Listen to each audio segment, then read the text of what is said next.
Salut à tous et salut à toutes. On est de retour pour une nouvelle émission de Time Out, votre émission 100% basket, 100% NBA. Alors, toujours pas de studio radio, donc on continue à faire avec les moyens du bord. On enregistre cette émission via nos ordinateurs. On est tous sur l'application Zoom. On est confinés à la maison, bien évidemment, comme vous sûrement. On reste à la maison, bien évidemment. Alors pour vous expliquer du coup rapidement le concept de l'émission ce soir, on est en direct sur un Facebook Live. Donc si vous nous regardez sur Facebook, salut à vous, vous voyez ma tête. Tant mieux pour vous. Et puis pour les autres, comme d'habitude, vous aurez les podcasts audio avec aussi du coup, petite nouveauté, le live vidéo avec sur notre chaîne YouTube. Vous aurez nos têtes et puis vous aurez aussi et surtout des petits visuels qui viendront du coup enrichir l'émission ce soir. Et puis vous pourrez voir la tête de vos chers chroniqueurs tout au long de la soirée. On est ensemble pour parler NBA ce soir, les gars. Vous le savez, la saison malheureusement est suspendue et pour l'instant, on se dirige vers une fin de saison tronquée. On ne sait pas encore comment ça va se passer. Il n'empêche que les 30 franchises ont joué plus d'une soixantaine de matchs tout au long de la saison. Assez pour qu'on puisse avoir un classement assez significatif et puis qu'on puisse tirer des enseignements de cette saison. Donc, on va essayer de faire ça. C'est ce qu'on va faire là ce soir et puis même la semaine prochaine. On va commencer avec le bas du classement. Et ce qui est cool en NBA, c'est qu'on peut vérifier souvent cet adage, les derniers seront les premiers. On va vérifier si ça va être le cas pour les franchises dont on va parler ce soir. Je vais quand même vous présenter, je ne suis pas tout seul, je vais quand même vous présenter la team qui m'accompagne ce soir pour l'émission. On va commencer avec celui qui était là la semaine dernière, qui a eu une connexion un petit peu pourrie, on va le dire, mais j'espère que c'est mieux ce soir. Antoine Delplanque. Antoine, comment ça va? Bonjour, est-ce que vous m'entendez? Oui, ça va très très bien et vous ça... Eh ben, on t'entend bien. Toujours pas de basket, mais une bonne nouvelle avec Beansport 4, donc effectivement, on s'occupe. On va pouvoir bouffer du basket grâce à Bean. C'est vrai, un autre membre qui était là aussi la semaine dernière pour notre émission spéciale sur les Européens en NBA, Thomas Borval. Thomas, comment ça va? Tu sais qu'on va pas parler de Dirk ce soir. Non, c'est pas grave. Ok, tant mieux. Je peux parler d'autres choses aussi. Mais comment ça va très bien. Tant mieux. Et puis le retour d'autres chroniqueurs qui n'étaient pas là la semaine dernière et ça nous fait plaisir de les avoir. On va commencer avec monsieur Emmanuel Pierre. Manu, comment ça va? J'ai dit monsieur. Comment ça va? Je prends.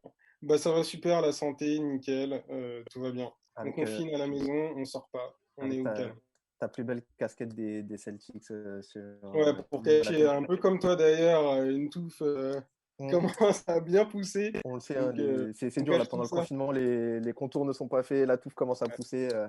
C'est compliqué. Et puis une autre belle casquette verte ce soir avec notre chroniqueur aux multiples talents, Samuel Zaguri. Sam, comment ça va? Salut les gars, ça va très bien. Très content d'être là, de voir vos têtes, de prendre un petit peu des nouvelles et de parler de basket malgré la situation. Carrément. Ça va être un petit peu grosse émission, on fait comme on peut. On va parler, déjà je vous précise les gars, c'est vrai qu'on est sur des conditions différentes du plateau radio, donc on va essayer de ne pas trop se couper la parole non plus, je vous fais confiance là-dessus, on va essayer de faire une bonne émission. Et puis du coup je ne pouvais pas terminer ce tour de table, de fenêtre de connexion, je ne sais pas trop comment on va appeler ça, sans présenter du coup Samy, qui est à la réalisation de l'émission. Salut Fraoui. Comment ça va, Samy? Salut, écoute, ma foi, ça va, comme un mardi soir. On change d'horaire, visiblement, puisque d'habitude, on vous retrouve le lundi. Mais on va s'y faire, au mardi soir. C'est vrai, c'est confinement be like, les gars. On est parti. Et Flavien aussi, qui est présent. Le temps. Et Flavien qui est là, bien évidemment, on ne le présente plus, de toute façon, qui prépare aussi cette émission. D'ailleurs, tous les visuels que vous voyez ce soir, c'est grâce à lui. Les gars, on est parti du coup pour le temps mort le plus long de l'NBA. On va commencer avec les équipes qui nous ont déçus cette saison. Jingle. Vous, en ce moment, c'est pas terrible. Ah non, mais ne réfléchissez pas, je vous l'affirme, c'est pas terrible. C'est nul, archi nul, vous êtes des zéros. Et les gars, du coup, on va commencer avec ces franchises dont on attendait clairement plus cette saison. Alors, il y a des échecs sportifs qu'on va analyser, bien évidemment. Alors, ce n'est pas pour les mêmes raisons selon les franchises. Pour vous expliquer rapidement, quand on a préparé l'émission, on a réparti les 30 franchises dans plusieurs groupes, dont les déceptions. Il y a plusieurs franchises dont on a pas mal parlé cette saison. Je pense notamment à Brooklyn, à Détroit aussi, avec Valentin Fayet de Piston France qui était là la dernière fois. on a pas mal parlé. Brooklyn avec Kyrie Irving. On a aussi pas mal parlé de Portland ou des Kings. Donc ces franchises-là, on va les mettre un petit peu de côté. Je vous invite à réécouter les anciennes émissions. Et puis, on va se focaliser sur 6 franchises ce soir. On va commencer avec les Spurs. Messieurs, alors Léo n'est pas là pour nous parler de sa franchise de cœur. Mais année historique pour les Spurs qui sont mal classés, qui ont du mal et dont on attendait clairement plus cette saison. Le gars qui veut commencer à parler de cette franchise historique qui galère un petit peu. Sam, par exemple, qu'est-ce que tu peux nous dire des Spurs cette saison?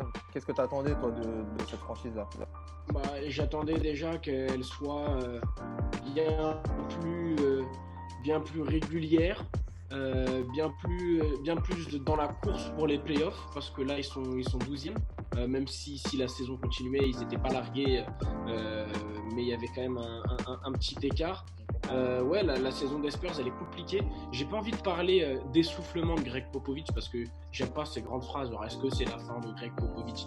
Alors, les Spurs, c'est pas l'équipe que j'ai le plus regardé, mais ce que j'ai observé quand je les ai vus et après avoir discuté avec pas mal de fans des Spurs, dont Léo et d'autres, il y a quand même des choix de coaching qui ont interpellé cette saison.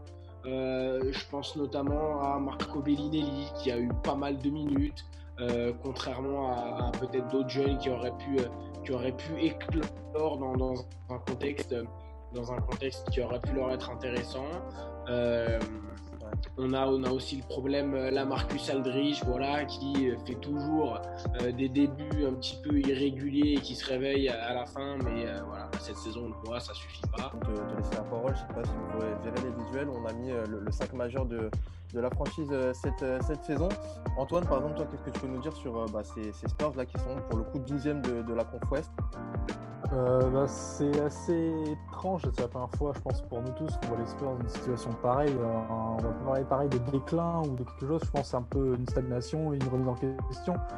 D'un point de vue défensif, déjà, c'est la deuxième année où l'équipe montre clairement plus son visage historique.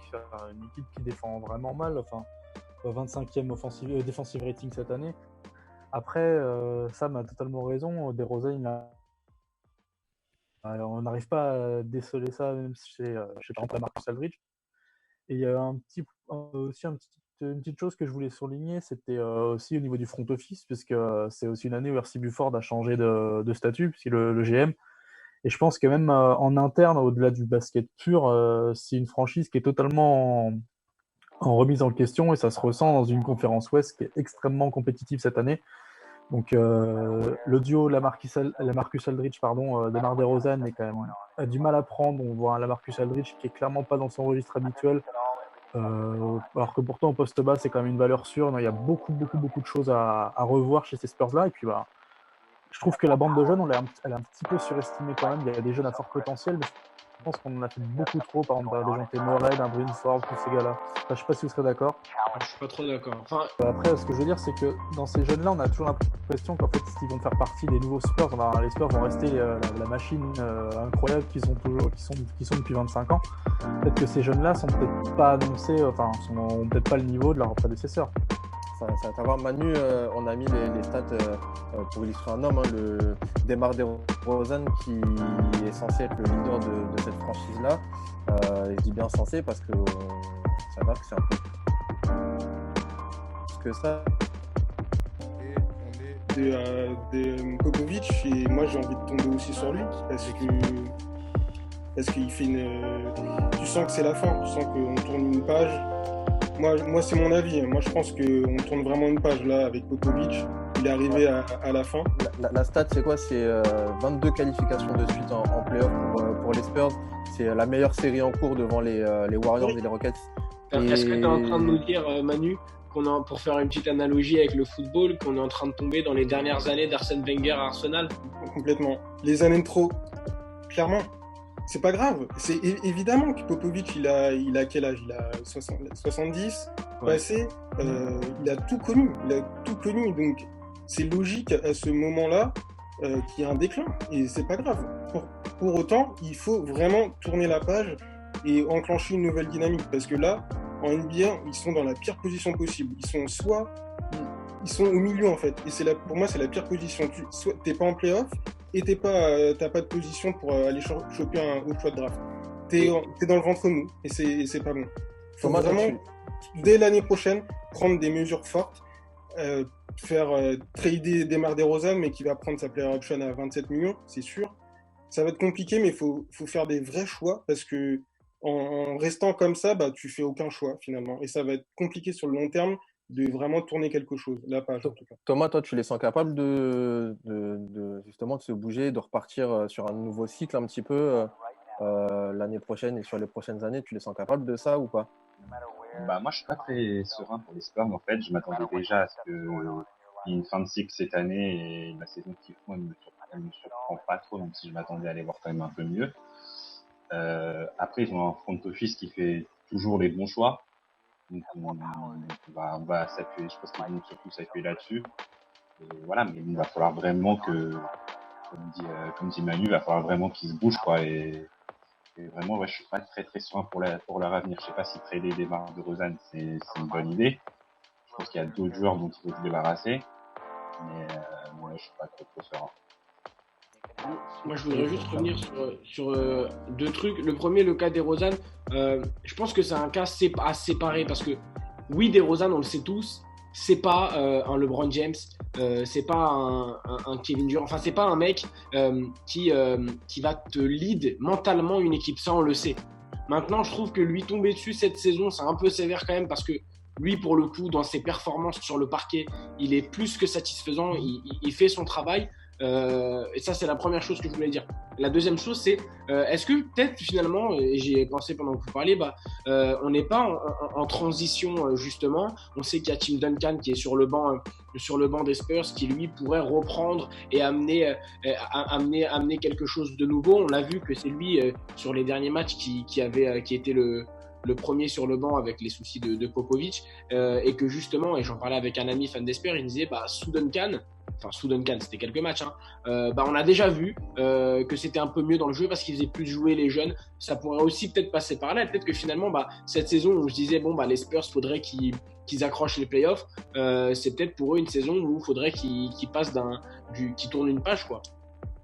Eh on verra ça justement l'année prochaine. Alors, je sais pas comment ça va se passer, mais c'est vrai que juste pour finir, ça se trouve, on ne reverra plus Popovic sur un banc NBA. Ça, faut le dire. C'est le risque avec cette fin de saison tronquée et on n'espère pas. En tout cas, on lui rendra hommage comme il se doit à notre cher Pop, qui est, on peut le dire, le plus grand coach de l'histoire de la NBA. Les gars, on va enchaîner avec une autre franchise qui nous a déçus. Alors, on a parlé là des Spurs et de leurs problèmes, on va dire, sportifs qui ont eu du mal sur le terrain. Les Warriors, du coup, on va parler d'eux, des Golden State Warriors. C'est d'autres problèmes, du coup. Ils nous ont déçus, mais on peut leur excuser avec les problèmes de blessures, notamment. On ne va pas se cacher, on ne va pas aller chercher trop loin non plus. Mais bizarrement, petit quand même, petit goût de... Il a manqué quelque chose un petit peu à ces Warriors. Alors, c'était Stephen Curry, bien évidemment. Thompson aussi, mais je sais pas, est-ce que vous partagez cette impression de ces Warriors-là? On aurait quand même aimé les voir un peu mieux, un peu plus haut. C'est la faute à pas de chance. Voilà, ouais, on aurait pu les voir plus haut. Ils perdent Curry, l'année dernière ils perdent Thompson. Clairement, c'était compliqué. Non, c'est compliqué. Moi, j'arrive vraiment pas à être déçu parce qu'on sait déjà qu'avant les Warriors, c'était basé sur cette très solide base de Thompson, Curry, Draymond dans un premier temps, puis Durant et Iguodala qui venaient du banc, et qu'à côté, autour, c'était pas du tout des top players, mais des joueurs de collectif qui grâce à Steve Kerr et grâce au jeu de leur coéquipier, arrivaient à faire que c'était super bon. Maintenant, quand t'enlèves Klay Thompson, quand Kevin Durant part, quand Curry se blesse gravement, à partir de là, tu sais que tu vas passer une saison compliquée. Alors, D'Angelo Russell, il a beau avoir fait une saison d'All-Star avec Brooklyn l'année dernière, il était mieux entouré qu'à Golden State déjà, et tu rajoutes ça à quelques pépins physiques du seul cadre qui te reste, Draymond Green qui lui aussi a pas été épargné, il y a Iguodala qui est parti. Moi, j'ai vraiment beaucoup de mal à blâmer ces Warriors, malgré le fait que ça soit le le dernier bilan de la Ligue, qu'ils ont gagné qu'un seul match sur le mois de janvier, mais il faut prendre le contexte. Du jour au lendemain, tu te retrouves avec 2 rookies titulaires. Alors pour eux, c'est une bonne chose, hein, ça va accélérer leur progression plus rapidement sans prendre de risques. Mais voilà, après il y a le contexte de l'arrivée de Wiggins. Mais globalement, 0% déçu pour ma part de la part des Warriors, parce que faire mieux, c'est compliqué. Là, on n'est plus là pour gagner, on est là pour faire éclore un tel, et voir comment tu vas construire autour de Wiggins, etc. On vous a mis là sur, vous voyez peut-être les visuels, on vous a mis le 5 majeur des Warriors cette saison. Ça a été, on va pas vous mentir, compliqué à faire avec entre les blessures, les joueurs qui ont starté, qui ont arrêté de starter. On vous a mis un 5 comme on a pu, on a bricolé un 5. Après, c'est vrai qu'il y a pas mal de joueurs qui sont arrivés aussi pendant la trade deadline. On pense à Wiggins, D'Lo qui est parti, Stephen Curry qui est revenu aussi et du coup qui a commencé les derniers matchs. Mais c'est vrai qu'on est sur un 5 assez particulier. C'est quand même, je suis personnellement entre guillemets déçu parce que alors déjà c'est le dernier bilan de la ligue, 15 victoires, 50 défaites, ça fait quand même beaucoup pour une équipe qui était en finale tout le temps et je trouve ça dommage de descendre aussi bas pour cette équipe-là et de pas avoir su. Certes, il y a les blessures de Curry. T'as pas le choix. T'as pas le choix, Yannick. T'as vraiment pas le choix. Il y a que des rookies ou des sophomores. Justement, c'est pour ça que je suis. C'est pour ça que je suis déçu de cette franchise-là. C'est parce que si tu enlèves les Stephen Curry et Thompson derrière, il y a vraiment plus personne qui arrive à prendre le lead. C'est normal. C'est normal, comme je disais tout à l'heure, c'est des joueurs qui, à côté, sont là pour être des lieutenants, des gens qui épaulent et qui s'inspirent et qui prennent pas la relève, mais qui les soulagent quand eux vont pas être sur le parquet. C'est un petit peu réducteur peut-être, mais on attend quand tu as une équipe avec Curry, Thompson, Draymond Green et tous les autres qu'ils ont eu, tu peux pas demander aux autres d'être des leaders, des mecs qui vont te gagner des matchs en NBA quand les autres seront pas là, parce qu'en face il y a des équipes qui auront des joueurs plus forts qu'eux. C'est la hiérarchie. Alors moi je pense que c'est en fait surtout que aussi l'effectif il a beaucoup changé, le banc c'est plus du tout le même que quand ils sont allés en finale et quand ils gagnaient tout. Il y a beaucoup de rookies, ils sont allés chercher des joueurs de D-League. On s'est rendu compte que Draymond Green sans ces deux autres compères, c'était très très moyen. Donc voilà, c'est vraiment une saison oubliée pour eux et c'est malgré eux, comme on a dit, il y a eu beaucoup de blessures et c'était très dur de faire quelque chose après. Et voilà, il va falloir se pencher sur la saison prochaine et voir qui tu peux drafter. Moi, je trouve que le trade de Andrew Wiggins, il est très bon et ça va être beaucoup plus complémentaire qu'avec D'Lo.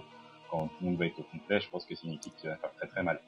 Il y a alors je voulais noter aussi la belle révélation du coup des Warriors cette saison, Pasquale qui a fait du coup 60 matchs, c'est le record des Warriors cette saison. C'est lui qui a fait le plus de matchs pour les Warriors et qui est pas mal avec 14 points. On est à 4,6 rebonds, 4 double-double pour lui alors que il est quand même assez jeune.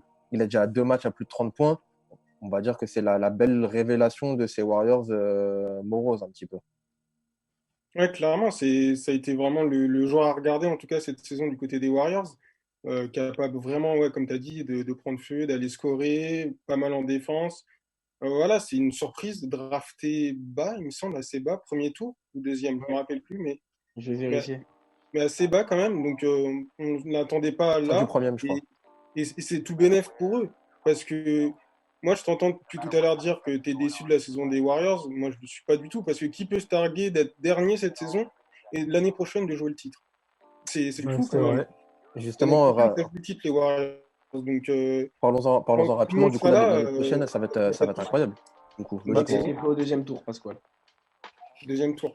Donc, c'est pas mal. C'est Bob Myers, encore une fois, le front office qui taffe très bien, qui s'est très bien drafté. Aucun problème là-dessus.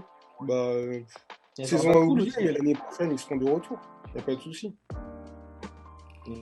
Exactement. Et on va suivre ça aussi du coup l'année prochaine avec du coup le retour de Steph Curry au premier plan. Logiquement, Thompson aussi qui devrait revenir. Ça fera un beau trio avec Wiggins, voire un quatuor avec notre cher Green aussi. Ils pensaient, j'ai lu, à mettre du coup Pasquale et Green à faire une doublette sous la raquette, à voir ce que ça peut donner l'année prochaine. Mais en tout cas, Mais- c'est drôle, hein. C'est petit, hein. Bah, c'est le C'est sticker, physique, mais c'est C'est petit. costaud, mais c'est petit quand Ouais, même. voilà. Pascal. Je sais pas comment ça se prononce, mais je pense pas que ça soit Ouais. Pascal. Je crois que t'as annoncé un requin, Yalim. Pascal. Ah ouais, moi j'ai toujours dit ça comme ça, avec le double L. Ça s'écrit, alors je le prononce comme ça, c'est Pachal. Ça s'écrit comme ça. On ira lui demander. On va dire notre- Pascal. On va les cher ami. demander. Les gars, on va enchaîner. On a parlé des Spurs, on a parlé des Warriors. On va continuer à aller voir dans le fond du classement. On va parler de ces franchises alors décevantes, mais qui sont plus ou moins en reconstruction, on va dire. On va parler de 4 franchises tout de suite. Je vous fais un petit jingle et on enchaîne avec ces 4 franchises-là. Muscle ton jeu. Muscle ton jeu, Robert. Si tu muscles pas ton jeu, fais attention. Je t'assure, tu vas voir. Tu vas avoir des déconvenus parce que t'es trop gentil.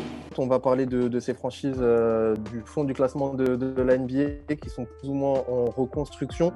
On va commenter avec les Cleveland Cavaliers du coup. N'hésitez pas d'ailleurs si vous nous regardez sur le Facebook Live à réagir, à nous poser des questions si jamais vous voulez. On va commencer du coup avec les Cavs. Les gars, vous voyez le bilan qui s'affiche sur votre écran normalement. Pareil, c'est pas fameux. Les gars, pour les Cavs. Qu'est-ce qu'on peut en dire? Est-ce que c'est mérité? Est-ce qu'on a de l'espoir quand même pour eux? Je sais pas, Thomas, qu'est-ce que tu peux nous dire de cette franchise qui a du mal à se remettre du départ de LeBron James au final? Oui, carrément, c'est hyper difficile hein, quand t'as un joueur de ce calibre qui s'en va sans contrepartie.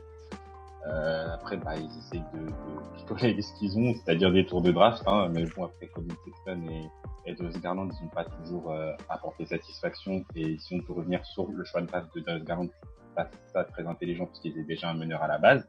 C'est vrai. Après, ils ont tout gagné en prenant Andre Drummond. Hein. Bon, après on connaît, mais ils n'ont pas lâché grand-chose pour l'avoir. Donc, à voir ce que ça peut donner. Je pense que ça a satisfait Kevin Love qui voulait plutôt se barrer. Je pense que maintenant il va rester puisqu'il a quelqu'un calé pour le star à côté de lui. À voir ce que ça peut donner l'année prochaine, toujours avec la draft. Mais moi, je suis pas trop serein non plus pour eux et je pense qu'ils vont finir encore dernier du classement, enfin, dans les derniers. Tu penses que Love va rester du coup? Parce que c'est vrai que cette saison, il a fait pas mal d'état d'âme là pour partir. J'en ai marre d'être là. Là, tu penses que André Drummond, je pense que c'est quelqu'un qui peut faire qu'il reste. Je sais pas ce que les autres en pensent, mais. Sam, toi, les Cavs cette saison, ouais. Ça moi, je vais t'inspire quoi? reparler peut-être un peu avant que Drummond arrive parce qu'il s'est passé pas mal de choses, leur plus gros de la saison. Les Cavs, c'est un petit peu le bordel.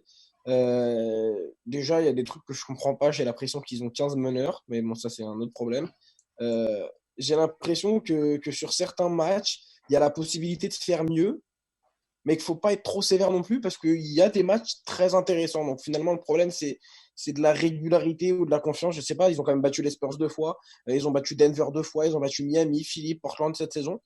C'est pas non plus anodin. Tu as un Colin Sexton qui sort clairement du lot, qui lui, pour le coup, régularité, explosion. Voilà, là, il est dans le registre, on l'attendait. Mais finalement, voilà, c'est le seul qui va être régulier dans les performances et dans l'envie. Lui, moi, ça m'avait choqué. Je me rappelle du soir de la draft et de son premier discours. Et LeBron James était encore aux Cavaliers. Il n'était pas encore parti, c'est quelques jours après. Et il avait dit vas-y, LeBron, reste, on va faire du sale, moi je suis motivé. Et le mec avait dit vas-y, LeBron, reste. Il n'y a pas tout le monde, je pense, qui aurait dit cette phrase, tu vois, et ça en dit long sur la mentalité du mec. Il sait, je pense, qu'il est au courant qu'il n'est pas dans une des meilleures franchises, mais lui, il veut gagner des matchs et il fait tout pour le faire. C'est un petit peu la Mamba mentality, si tu veux. Après, voilà, tu as des joueurs de basket dans cet effectif. Hein. Tu as Kevin Love, tu as Cedi Osman, on en avait parlé dans une émission de plateau où voilà, il est très, très décevant. Tu as Garland, tu as Porter Junior. C'est des mecs qui sont censés être plus réguliers, davantage peser dans un match. Mais bon, après Garland, voilà, c'est un rookie. Love, il y a la question d'envie, etc. Une petite mention peut-être pour Larry Junior. Je trouve qu'il fait une saison intéressante. Franchement. Attends, j'ai écrit un dernier truc. Ouais, voilà. Après, comme les Warriors, il y a aussi après changement d'effectif, quoi. Les Warriors ont reçu Wiggins, là, les Cavs reçoivent Drummond, et ça change la donne. Ils ont aussi changé de coach en milieu de saison, ce qui est difficile dans un projet de construction ou reconstruction, et même pour les joueurs, hein, ça a été assez compliqué de se remettre au boulot avec Baylin qui est parti au milieu de saison, et du coup Big Ça a Artaf été dur, ouais. qui arrivait. Antoine, Ça- les Cavs du coup qui sont à 19 victoires, 46 défaites, 15e de la conf Est, ça t'inspire Je quoi suis toi? d'accord avec Sam. En fait, il y a des vrais joueurs de basket dans cette équipe. C'est juste qu'après, voilà, ils n'ont pas réussi à se montrer autant qu'ils le voudraient. Parce que carrément, Cedi Osman a fait une super Coupe du Monde et a vraiment du mal à se trouver cette saison. Après, voilà, encore une fois, le coaching. Blaine, c'est un coach qui vient de la fac, qui a énormément d'expérience en fac, qui se retrouve en NBA dans une équipe en reconstruction, qui draft un autre meneur alors qu'il draft 2 meneurs en 2 ans. Là, ils avaient beaucoup de choix de draft en plus, les Cavs, il me semble, cette année-là. Ils ont vraiment pris des joueurs par profil. Ils ont pris Dylan Windler, donc qui n'a pas joué parce qu'ils avaient besoin de shoot. Ils ont des idées, maintenant, il faut les mettre en place. Après, de là à voir, est-ce que le futur des Cavs, quel va être le futur? Moi, personnellement, j'arrive pas à le voir parce qu'en fait, tout dépendra de la décision d'André Drummond de prendre sa player ou pas. Je pense que s'il la prend pas, Kevin Love, son contrat, il est plus facilement tradable puisqu'il a prolongé en début d'année. Donc il a quand même une vraie valeur pour des franchises et puis pour Cleveland de récupérer des assets. Pour moi, c'est le flou total. Après, voilà, il y a des moments où tu vas avoir une équipe de Cleveland qui est jeune, qui est dynamique, qui défend pas trop mal. Et le lendemain, tu vas avoir une équipe qui est totalement paumée. Bah, c'est un peu mon état d'esprit en fait avec cette équipe-là. Je suis un gros point d'interrogation sur Cleveland. Manu, pour terminer sur ces Cavs-là, toi, tu les vois aller où justement tu penses qu'ils peuvent remonter la pente, là, 15e, logiquement Il va falloir gérer des dossiers. Moi, Kevin Love, c'est le dossier à vraiment à gérer parce que c'est un joueur qui pompe énormément dans la masse salariale. Et on a vu cette saison, il n'avait pas spécialement envie d'être là. Il y a des moments où il a vraiment montré qu'il avait envie de se barrer, quoi, et que de jouer les playoffs, de jouer dans une franchise contender, c'était vraiment son défi. Et de jouer les papas, Bref, c'est pas son rôle en tout cas. Je crois pas que ça soit son rôle aux Cavs. Et donc ça, c'est vraiment à gérer. Après, il y a André Drummond, la player option. Je pense qu'il va la prendre avec ce qui se passe en ce moment. Il va pas cracher sur quasiment 27-28 millions de dollars. Donc voilà. Et puis pour finir, en tout cas, note positive. Je crois qu'on n'a pas assez parlé de lui, mais Kevin Porter Jr. c'est un vrai joueur de basket. C'est un mec qui a glissé à la 30e place. Ouais, 30e. Ouais. Parce que il avait un comportement un peu douteux, un peu tête brûlée. Et finalement, c'est l'un des meilleurs joueurs cette saison. En tout cas, il a fait une très très très bonne fin de saison avec les Cavs. Donc vraiment, lui, il faudra compter sur lui l'année prochaine avec Sexton et vraiment créer cette alchimie entre Sexton et Garland parce que ça passera par là, parce que c'était pas super Garland cette saison. Donc, mais bon, c'était une saison rookie dans un contexte difficile. Il va falloir attendre. Ils ont eu du mal, effectivement, ces Cavs-là, du coup, qui sont derniers de la conf Est. On verra comment ça se passe. Et vous l'avez dit, de toute façon, ça passe beaucoup par le front office et par les choix qui vont être faits cet été, comme souvent, même pour les prochaines années. Avec, Oui, Antoine? Est-ce que je peux me permettre de faire un peu de pub pour un compte FR qui fait du super boulot, notamment pour Cleveland? Parce que il y a un compte de Cleveland France qui est sur place et qui raconte justement la vie d'un abonné NBA puisqu'il est abonné à la Quicken Loans Arena et c'est sur le site du Cercle, je crois, et franchement ça vaut le coup de voir un petit peu comment même une franchise s'occupe de ses abonnés. Je pense que c'était pas mal d'en parler. Et tu fais bien de le mentionner, c'est que ça fait partie des franchises, des comptes NBA FR qui sont sur place et qui vous font vivre de l'intérieur du coup les coulisses de la NBA. C'est vrai que c'est toujours intéressant. Autre franchise, les gars, on enchaîne avec on était dans la conférence Est, on va aller à l'Ouest cette fois-ci. On a parlé des derniers, on va parler du coup là des avant-derniers. On va parler de Minnesota, les gars. Les Timberwolves qui sont 14e, et pareil, on a du mal à comprendre ce qu'ils font, où ils vont, comment ça va se passer pour eux du coup. Les gars, je sais pas, Manu, toi, les Wolves, là si je te dis Minnesota, tu me dis quoi? Là, à ce moment, pour eux, j'ai le sourire. Parce qu'en début de saison, ça a bien commencé. Je crois qu'ils ont bien commencé la saison. Puis après, ils ont enchaîné avec des défaites incroyables, une série de défaites monstrueuses. La blessure de Towns qui n'a pas aidé. Et vraiment, là, on s'est tous posé des questions sur le projet à long terme des Minnesota parce que ça allait nulle part et on commençait à avoir des rumeurs pour Towns parce que Towns il mérite clairement de jouer le titre, c'est un monstre clairement et à un moment donné tu te dis bon il va pas rester très très longtemps à Minnesota s'il continue à s'enliser comme ça et, et durant la trade deadline ils ont pour moi changé complètement de cap, ils ont vraiment ils sont allés récupérer D'Angelo Russell, un All-Star, le copain de Towns. Donc, clairement, là, il y a un revirement de situation. Il y a un vrai projet, je trouve, sur le long terme. Gershon Rosas qui a vraiment fait un bon boulot, Enfin. le président des opérations de Minnesota, et qui allait chercher aussi Malik Beasley, putain de trouvaille, super trouvaille, qui était à Denver. Donc, il y a James Johnson qui est arrivé. Donc, début de saison très inquiétant, point d'interrogation. Puis là vraiment, ouais, là, ils y vont l'année prochaine. Ouais, c'est bon, on comprend où ils vont, quoi. Tu fais bien de mentionner tous les changements d'effectifs là qu'il y a eu à la trade deadline. L'effectif a vraiment beaucoup bougé. On avait fait une émission là sur la trade deadline. N'hésitez pas à les réécouter du coup pour avoir tous les moves. On vous a mis le 5 majeur supposé du coup avec pour l'année prochaine, notamment avec Russell, Okogie, du coup, Culver, Towns, du coup, forcément. Sam, toi, les Timberwolves, 19 victoires, 45 défaites là, cette saison. Tu vois quand même du positif pour eux. Sur le conducteur, on avait écrit ces équipes qui avancent pas. Je n'étais pas trop d'accord pour certaines, mais pour le coup, Minnesota, je trouve que, alors jusqu'à tous ces changements de trade deadline, que c'est vraiment l'équipe qui, par définition, n'avance pas.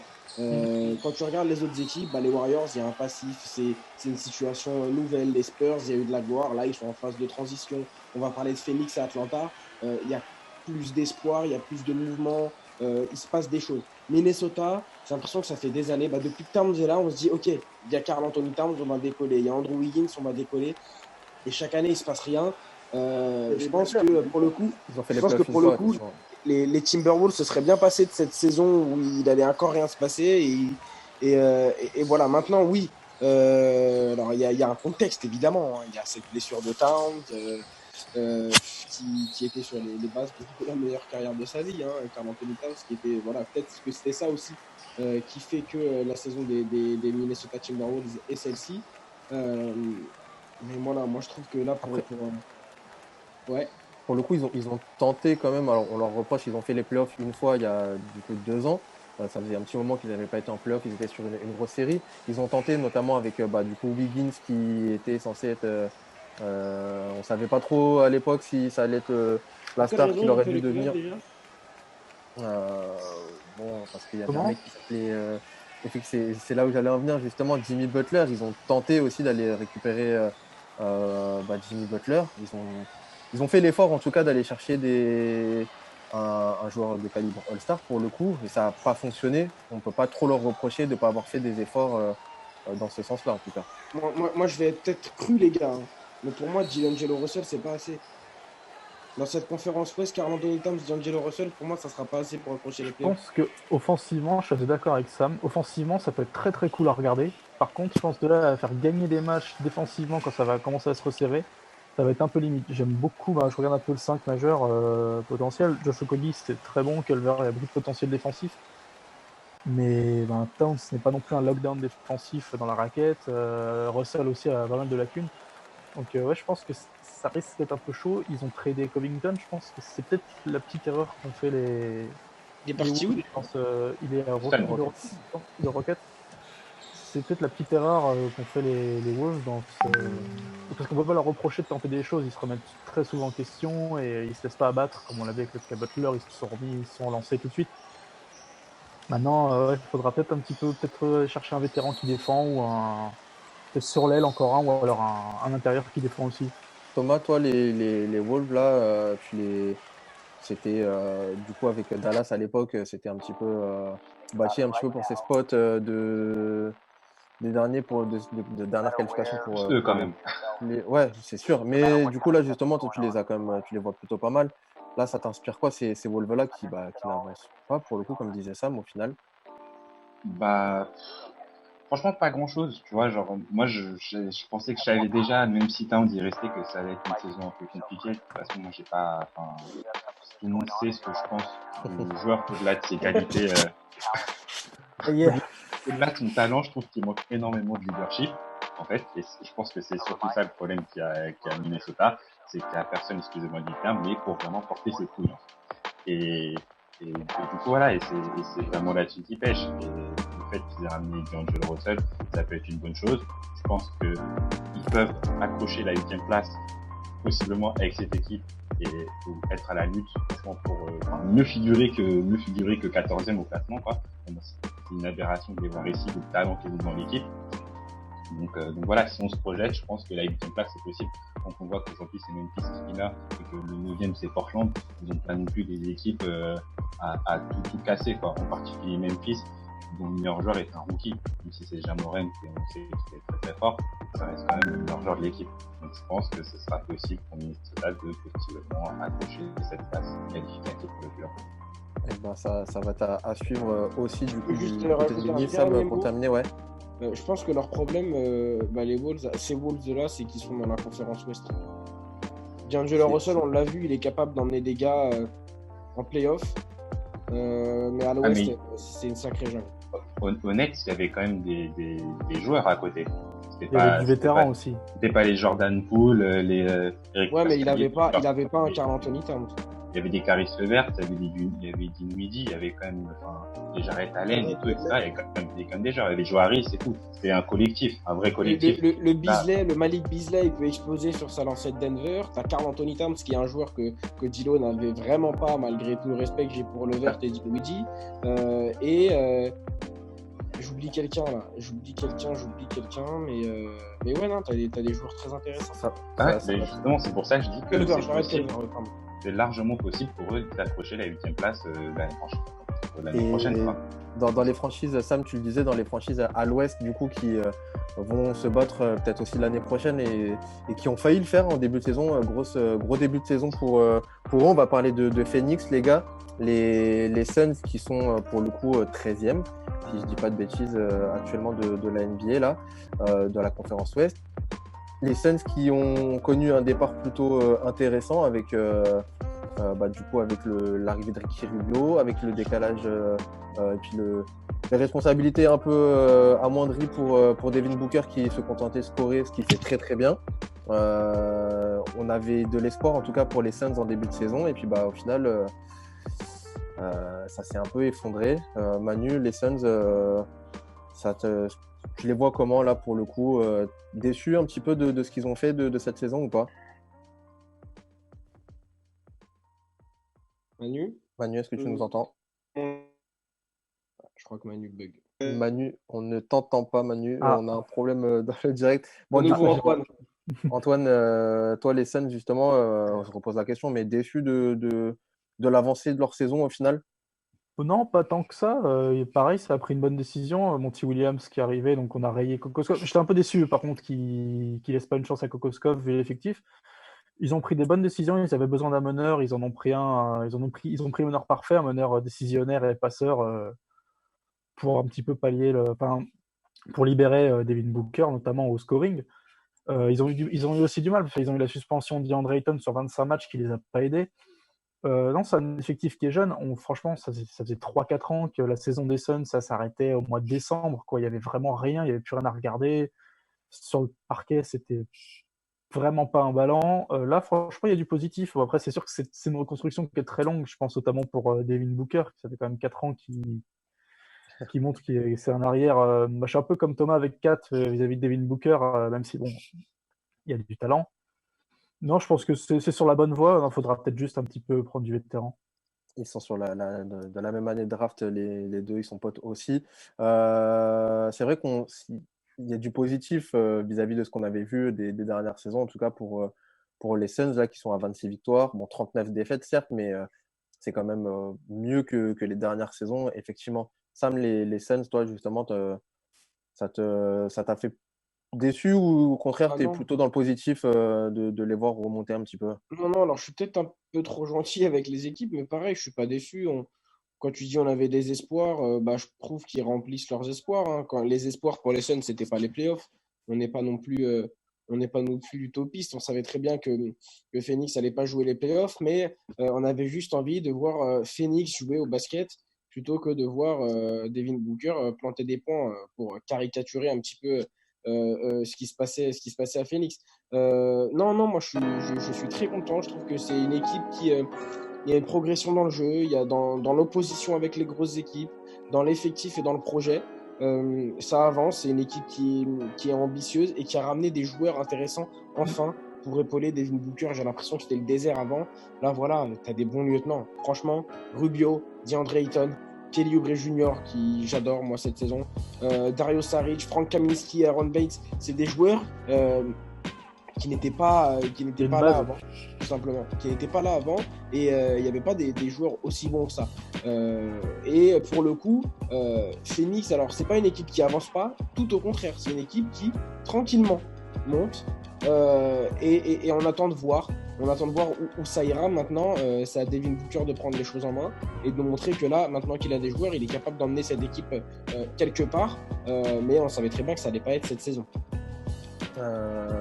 Justement, là, tu fais bien de le mentionner. Hein, on est sur une pente, on va dire, ascendante hein, pour les Suns. Vous les voyez aller jusqu'où, vous, cette équipe-là? Est-ce que dès l'année prochaine, on peut s'attendre à une équipe compétitive ou va falloir se montrer encore patient, Antoine?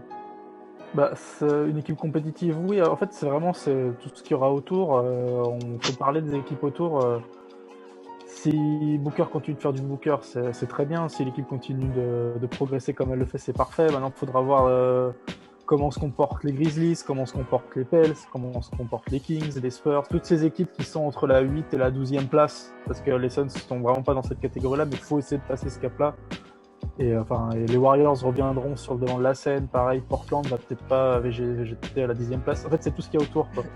Je rigole parce que c'est vrai que l'Ouest, c'est quand même. En fait, tu cites les 15 équipes et tu dis, démerdez-vous, quoi. C'est un sacré métier. Enfin, du coup, avec les Suns, on avait, entre guillemets, l'assurance d'avoir une équipe dernière, pour le coup. Là, si les Suns commencent à revenir, on n'a même plus cette certitude-là. Ça va être un vrai gros bordel. Manu, on t'a pas retrouvé, on t'a pas entendu tout à l'heure. Les Suns, toi, ton avis là-dessus? Ouais, pareil, un peu dommage. La saison, elle est bonne, mais c'est pas assez. Parce que, ouais, comme on vous avait dit, suspension de Ayton, qui est un joueur très très fort. 19-12, voilà, quand il est sur le terrain, ça se voit. Mais voilà, on en revient toujours à la même chose. L'Ouest, c'est tellement dur. C'est dur. Et eux, ils progressent, mais lentement. Donc, t'as une saison magnifique de Devin Booker, All-Star. Il peut remercier Damian Lillard. Mais ouais, va falloir... Il y a déjà des pièces qui ont été amenées depuis cet été avec l'arrivée de Monty Williams, qui a vraiment fait du bien. Enfin, un coach. Enfin, c'est pas pour... comme il s'appelait l'ancien... ouais. Voilà, je pense à autre chose. Un meneur. Enfin, un meneur avec Ricky Rubio qui a vraiment fait du bien, en tout cas dans le playmaking à Devin Booker. Mais Devin Booker, on dit c'est uniquement un shooter. Je suis pas spécialement d'accord. 6,6 passes. Avec un peu moins de temps avec le ballon en main, je l'ai trouvé très intéressant. J'ai vu une évolution, je trouve, dans son playmaking. Donc, Devin Booker, ça passera par un niveau très très très très haut l'année prochaine pour pouvoir espérer les playoffs. Mais on a bien vu à l'Ouest, il faut vraiment toute une équipe. Si c'est pas une alchimie collective, il faut au moins 2 forts joueurs. Et il va falloir soit que ça soit Kelly Oubre qui a fait une saison exceptionnelle, incroyable, Kelly Oubre, ou un DeAndre Ayton qui lui aussi est là tous les soirs et puis il pose ses 20-12, 20-13 et ça peut ça peut progresser. Ils sont quand même aussi dans la pire division possible, quoi, la division Pacifique, même encore plus l'année prochaine, quoi. C'est la plus concurrentielle, enfin c'est la pire en fait, c'est vraiment la pire. C'est vrai que ça fait partie des divisions où c'est compliqué. Alors déjà, la conférence, c'est compliqué. Quand tu as une division aussi relevée que la leur. J'avoue que pour terminer, Thomas, toi, donc Booker, c'est quoi? C'est sa quatrième année, là, cette saison? Ou cinquième, je sais plus. Quatrième. Ok. Thomas, toi, pour terminer sur ces Suns, ton avis là de cette franchise, tu as parlé de Kat aussi, du coup, qui On aime bien comparer en off souvent Devin Booker et Karl Anthony Towns. On a tous un petit peu nos avis là-dessus. Pour le coup, tu as parlé de Towns. Là, sur le coup, les Suns avec Booker, tu les sens mieux? Par exemple, Ouais, non, mais pas. en fait, je les sens mieux que les années précédentes. Là, l'effectif, il a été beaucoup mieux construit, mais ça, tous les autres l'ont dit. Mais ouais, c'est un peu le même cas de figure que Kat, hein. Finalement, ça va être à lui de prendre les choses en main et de prouver que c'est vraiment le joueur qu'il faut à Phoenix pour franchir ce cap. Mais, je pense que ça va prendre beaucoup de temps, en fait, et qu'il faut vraiment se baser sur le duo que peut former Booker et Ayton. Ça va te... prendre beaucoup de temps et il va falloir attendre que ce duo progresse. Voilà. Ça va être à suivre pour le coup avec ces Suns-là. Et bah oui, dans l'Arizona, c'est qu'il y a un peu petit rayon de soleil pour le coup pour ces Suns-là. On espère que ça va continuer comme ça pour eux.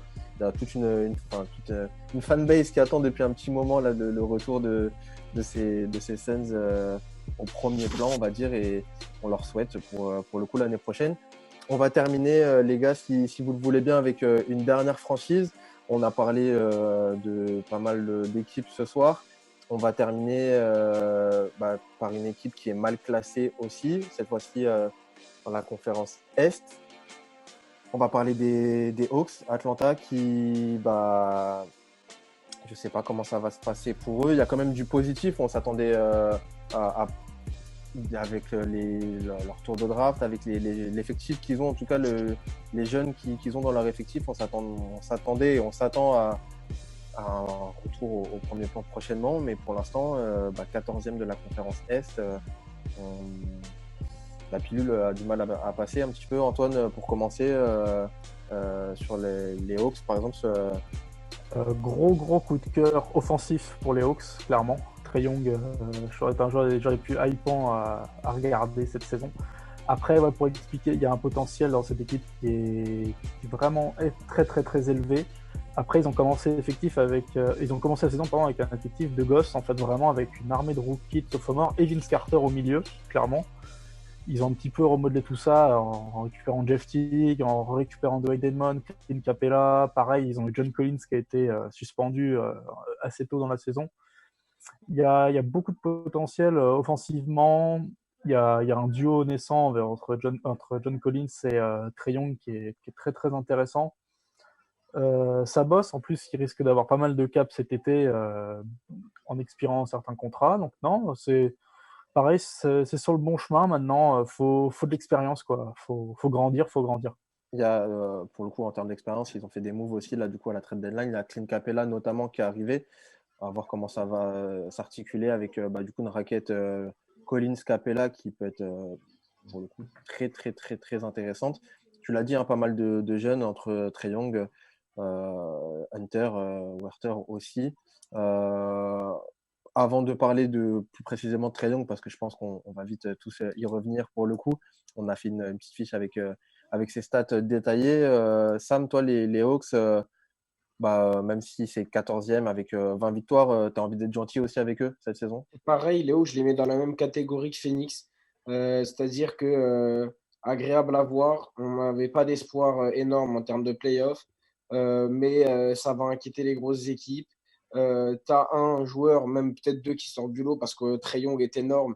Mais la saison de John Collins, franchement, dans la régularité depuis qu'il est revenu de suspension, là, la deuxième partie de saison qu'il nous a fait, tu te réveilles, le mec, il est en 22-10 tous les jours, à 8 sur 10 au shoot, tu comprends rien ce qui se passe. En plus de ça, ouais, voilà, c'est vrai qu'il y avait un Vince Carter esselé, comme l'a dit Antoine. Maintenant, il y a du Deadmon, il y a du Teague.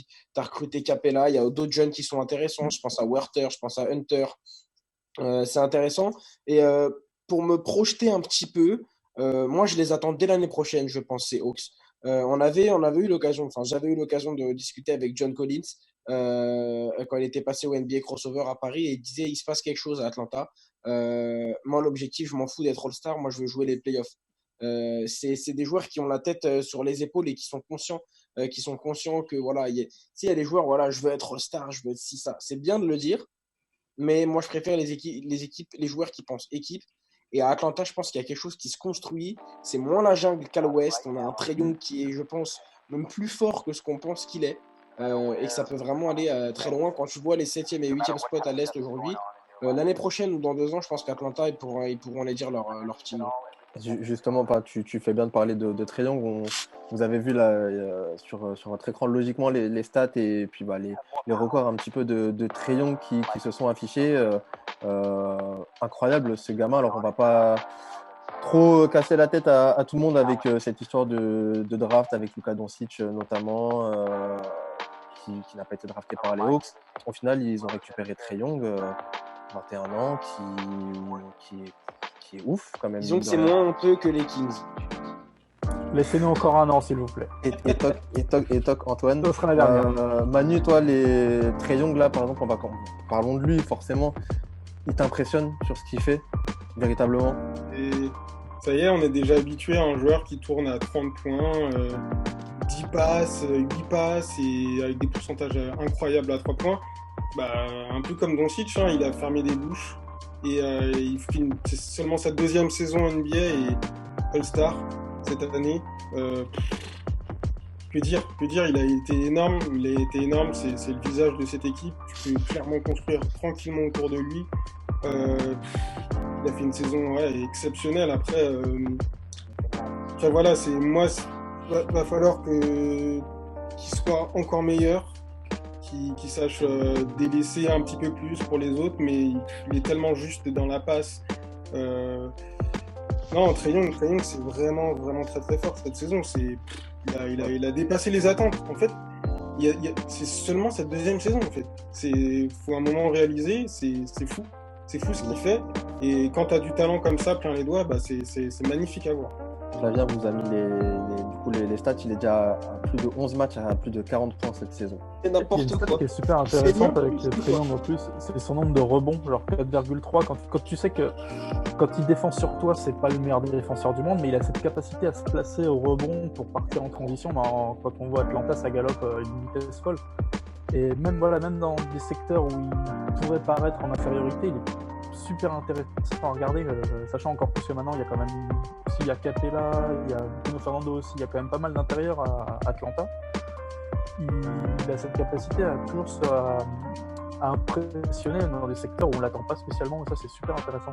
Et ça va être cool à suivre. Thomas, pour terminer un petit peu, tu parlais de ces franchises là où tu avais du mal à te projeter pour elles, là, les Hawks, Atlanta, comment tu les vois toi sur les prochaines saisons? Tu les vois revenir un petit peu au premier plan ou pas? Ouais, carrément. Hein. Pour moi, l'avenir, il est radieux là-bas. Je trouve qu'ils ont fait un super trade en ramenant Capella. Plus ils ont rajouté Dedmon, ils ont Tigre, voilà, ils rajoutent des vétérans, donc c'est bien pour les jeunes. Franchement, il n'y a rien à dire, hein, ça va continuer à progresser. Et moi, ce qui m'intéresse, c'est vraiment de voir comment elle va s'installer la complémentarité entre Capella et Collins. J'ai envie de voir si Collins va vraiment devenir ce 4 un peu fuyant qui va pouvoir s'adapter vraiment à la NBA d'aujourd'hui, quoi. Pouvoir vraiment prendre des shoots à 5-6 mètres et même à 3 points, tu vois. Vraiment, c'est ce qui va m'intéresser le plus, en fait, dans la progression d'Atlanta. Ça va être l'alchimie à avoir avec tous ces jeunes là. C'est vrai tu l'as dit, c'est radieux entre guillemets parce que effectivement il y a des jeunes à fort potentiel et comme d'habitude il faut voir comment ça va prendre entre eux. En plus, Cam Reddish et Hunter, ils avaient beaucoup de mal en début de saison. Là, ça a beaucoup progressé, ils s'adaptent beaucoup mieux à la NBA et à ce qu'on veut d'eux en fait. Donc ça peut plus aller sur une trajectoire ascendante. Et on va suivre ça bien évidemment sur les prochaines saisons alors qu'il est 20h et que je ne sais pas si c'est pareil pour vous, mais ça applaudit dans la rue à la fenêtre. 20h les gars, du coup c'est l'heure pour nous de rendre l'antenne en l'occurrence. On va se quitter là-dessus. On a parlé du coup de ces franchises soit décevantes, soit qui commençaient à revenir petit à petit dans la lumière, qui étaient dans les bas-fonds de la NBA cette saison. On va continuer les gars la semaine prochaine si vous le voulez bien avec d'autres bilans pour ces franchises-là. On va remonter un petit peu plus haut dans le classement et on terminera avec le top. Je vous donne rendez-vous la semaine prochaine. Merci en tout cas les gars d'avoir été là. Merci à toi. Merci. Profitez bien, kiffez bien, regardez des matchs NBA soit sur Bein, soit sur votre League Pass ou ou comme vous le voulez en fait. Profitez-en pour vous refaire des matchs de légende, ça peut être bien cool. Je vous donne rendez-vous les gars la semaine pro. Profitez bien du confinement et puis bon courage pour tout le monde. Et merci à Samy encore, merci à Flavien. Merci Yoni, merci beaucoup. Rendez-vous sur les réseaux sociaux les gars, à la semaine pro. Ciao. Salut les petits paladins.